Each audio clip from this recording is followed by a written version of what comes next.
السلام علیکم ورحمۃ اللہ وبرکاتہ۔ الحمدللہ نیا سبق کے ساتھ آج ہم اگلا سبق پڑھتے ہیں۔ پچھلے سبق میں ہم نے، جیسا کہ آپ کو پتہ ہے، المقدمۃ الجزریہ کا پہلا باب، جس میں چند ضروری باتیں تجوید کی تعریف، تجوید کا موضوع،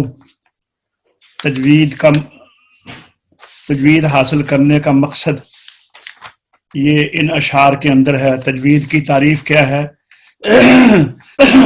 مخارج الحروف والصفات، جیسا کہ آپ نے پڑھا ہے، تجوید کہتے ہیں ہر حرف کو اس کے مخرج سے نکالنا۔ مقصد کیا ہے، غرض و غایت کیا ہے؟ لیلفظوا بافصح اللغات، کہا کہ ہم تلفظ کو صحیح طریقے سے ادا کر سکیں۔ اور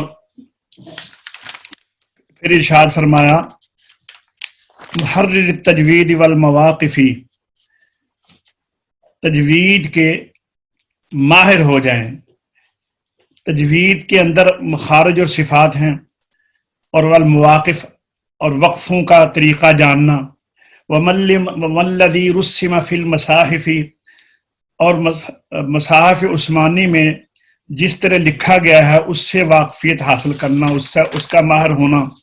من کل مقطوع و موصول بہا، کیا چیزیں ہیں اس میں کہ ہر وہ لفظ جو کاٹ کر لکھا ہے اور ہر وہ لفظ جو ملا کر لکھا ہے، ان کے متعلق جاننا، ان کا علم رکھنا۔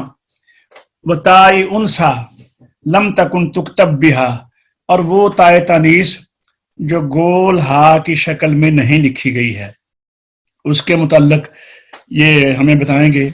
کیا کیا چیزیں ہمیں اس کتاب میں بتائیں گے؟ ایک تو تجوید کی تعریف میں جو مخارج اور صفات کا بیان آتا ہے وہ بیان کیا جائے گا۔ اس کے بعد وقفوں کا طریقہ بتایا جائے گا، وقف کہاں کرنا چاہیے، کیسے کرنا چاہیے۔ نمبر 3 پہ علم رسم، مصاحف عثمانی کے متعلق بتایا جائے گا کہ کون کا لفظ کہاں پر لکھا گیا ہے، کون سا ملا کر لکھا گیا ہے، کون سا علیحدہ لکھا گیا ہے، اور کون سی تا ہے جو لمبی لکھی گئی ہے اور کون سی ہے جو گول لکھی گئی ہے۔ اس کے علاوہ بتائیں گے کون سے حروف ہیں جو لکھنے میں ہیں پڑھنے میں نہیں ہیں، اور کون سے ہیں جو پڑھنے میں ہیں لکھنے میں نہیں ہیں۔ کچھ حمزہ کے قواعد بتائیں گے، لیکن بہت سی چیزیں، کیونکہ یہ کتاب مختصر ہے تو اس میں تجوید کی اہمیت میں جو ہم نے پڑھا ہے، تجوید کے اگر خلاف پڑھیں تو غلط ہوگا، لحن ہوگا۔ اس سلسلے میں بتایا گیا تھا لحن کی 2 قسمیں، لحن جلی اور لحن خفی، وہ یا اس کے اندر بیان نہیں ہوں گے۔ اسی طرح اس کے بعد تعوذ اور تسمیہ کے مسائل، اعوذ باللہ اور بسم اللہ، پیچھے ہم نے پڑھا ہے کہ ابتدائے تلاوت میں اعوذ باللہ ضروری ہے، ابتدائے صورت میں بسم اللہ بسملہ ضروری ہے۔ ہم نے یہ پڑھا ہے ابتدائے تلاوت، ابتدائے صورت میں تعوذ اور بسملہ دونوں ضروری ہیں۔ ابتدائے تلاوت درمیانے صورت میں اعوذ باللہ ضروری ہے، بسم اللہ میں اختیار ہے۔ درمیانے تلاوت ابتدائے صورت میں تعوذ نہیں ہے، بسملہ پڑھی جائے گی سوائے سورۃ توبہ کے۔ اور اس کے علاوہ وصل اور فصل کے جو 4 قسمیں ہیں وہ بیان کی گئی تھیں، وصل کل، فصل کل، وصل اول، فصل ثانی، فصل اول، وصل ثانی۔ تو آپ اس کتاب میں یہ چیزیں نہیں ہیں، تو آپ یہ پچھلی جو آپ نے کتب پڑھی ہوئی ہیں یا پچھلے لیسن میں سے یہ چیز دیکھ لیں۔ تو اب ہم آگے چلتے ہیں۔ آج یہ ہمیں باقاعدہ تجوید کی تعریف میں جو آپ نے پڑھا ہوا ہے کہ تجوید کہتے ہیں، آپ کے معنی میں آپ نے پڑھا ہے تجوید کا لغوی معنی بھی عمدہ کرنا یا سنوارنا، اور اصطلاحی معنی یہ ہے کہ اصطلاح قراء میں ہر حرف کو اس کے مخرج سے جمیع صفات لازمہ اور عارضہ کے ساتھ ادا کرنا۔ تو آج الحمدللہ ہم یہ شروع کریں گے کہ مخارج کو پڑھیں گے، کیونکہ تجوید کی تجوید کی تعریف میں آپ نے پڑھا ہوا ہے کہ تجوید کی تعریف میں یہ بتایا گیا ہے کہ مخارج اور صفات. تو آج ہم انشاءاللہ شروع کرتے ہیں. عبد المنان بیٹا آپ ذرا یہ 10 اشعار جو ہیں آج کے سبق کے یہ پڑھیے ذرا، پھر ہم آگے چلتے ہیں. شروع سے لگے ذرا یقول راجی سے زبانی پڑھے ذرا. يقول الراجي عفو رب سامعي زبانی پڑھ رہے ہو نا، محمد. اوپر سے دیکھ کر نہیں پڑھنا بیٹا، اس سے فائدہ نہیں جی ہوگا. جی ہاں اس کو جی ساری کو آپ نے اس طرح حفظ کرنا ہے جس طرح سورہ فاتحہ کو کرتے ہیں. جی جی. يقول راجي عفو رب سامعي محمد بن الجزري الشافعي الحمد لله وصلى الله على نبيه ومصطفاه محمد وآله وصحبه ومقرئ القرآن مع محبه. یا تو صحبی ہی پڑھو، تو اگر صحبی پڑھا ہے تو آگے محبی، لیکن کھڑی زبر پہلے بھی ہے، یہ شعری وزن کے لیے نا یہ لائے ہوئے ہے. اچھا جی. جی. وبعد إن هذه مقدمة فيما على قارئه أن يعلمه. دونوں طرح پڑھ سکتے ہو، مقدمہ بھی اور مقدمہ بھی، ٹھیک ہے، لیکن یہاں پہ ہم مقدمہ پڑھیں گے. ٹھیک ہے، دونوں ٹھیک ہے. آگے چلیے. إذ واجب عليهم محتم قبل الشروع أولا أن يعلموا جی مخارج الحروف والصفات ٹھیک ہے. ليلفظ بأفصح اللغات محرر التجويد والمواقف وما الذي رسم في المصاحف من كل مقطوع وموصول بها وتاء أنثى لم تكن تكتب بها مخارج الحروف 17. مخارج ہے. اچھا جی. مخارج الحروف 17 على الذي يختاره من اختبر فألف الجوف وأختها وهي حروف مد للهواء تنتهي. اچھا دو شعر آگے اور پڑھ لو، اوپر سے دیکھ کر پڑھ لو. ثم لأقصى الحلق، بولو. ثم لأقصى الحلق همز هاء، همز هاء. ثم لوسطه فعين حاء، ثم لوسطه فعين حاء. أدناه غين خاؤها والقاف، أدناء غين خاؤها والقاف. اقصل، لیکن یہ دیکھیں نا قاف کہاں سے نکلتا ہے؟ اقصى لسان کے اوپر سے، پھر قاف ہے نیچے سے. والقاف اقصى اللسان فوق ثم القاف، أقصى اللسان فوق ثم الكاف. اسفل یہ پیچھے چلا جائے گا. اسفل والوسط فجیم الشین یا، أسفل والوسط فجيم الشين يا. والضاد من حافته إذ وليا، والضاد من حافته إذ وليا. لظراسا، یہ لکھا ہوا ہے الازراسا، لیکن آپ نے پڑھنا ہے لظراسا من، کیونکہ الف کا حمزہ گر گیا نا تو لام کو زبر دے کر آگے ملا دیا. لظراسا من ایسر او یمناها، لظراس من أيسر أو يمناها. واللام ادناها لمنتهاها، واللام أدناها لمنتهاها. جی حاج صاحب آپ پڑھیے ذرا اوپر سے دیکھ کر. مخارج الحروف،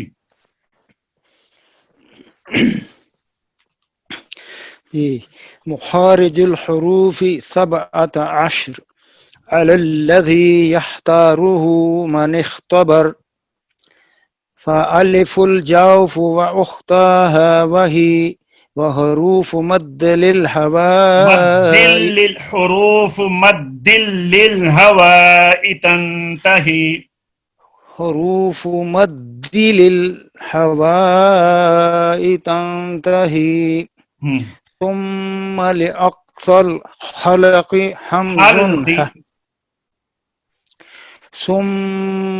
ثم لأقصى الخلق حلقی لام میں جزم ہے حلقی ثم لأقصى الخلق حمز هاء ہم، ثم لوسطه فعين حاء آگے عبد المنان وہ ہے عادل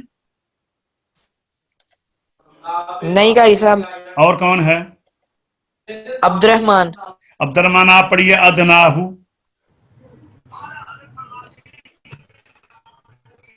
عبد الرحمن جی گر صاحب. پڑھیے آپ جی گر صاحب. شعر آگے ادناہو غین بولیے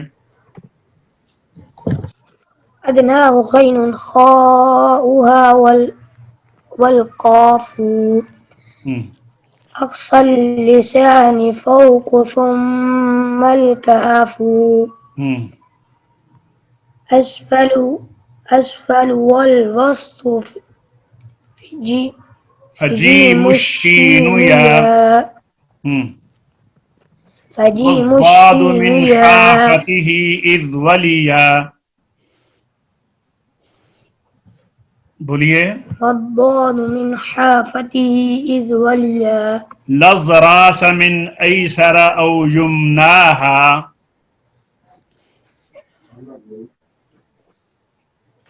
لذراس من ایسر أيسر أو يمناها واللام ادناها ایسر أو لمنتهاها يمناها.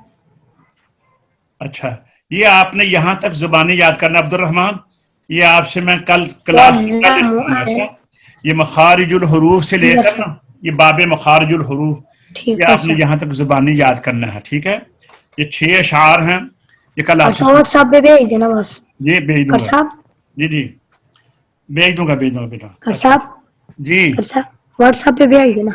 بھیج دوں گا ٹھیک ہے ہاں جی آئیے اب ہم شروع کرتے ہیں بابو مخارج الحروف حروف کے مخارج کے بیان میں مخارج مخارج کہتے ہیں جمع ہے اس کا ایک واحد ہے مخرج مخرج کہتے ہیں نکلنے کی جگہ تو یہاں سے مراد ہمارا وہ جگہ ہے جہاں سے حروف نکلتے ہیں جہاں سے حروف نکلتے ہیں 5 مقام آپ کو بتائے گئے تھے پہلے حاجی صاحب یاد ہیں آپ کو 5 مقام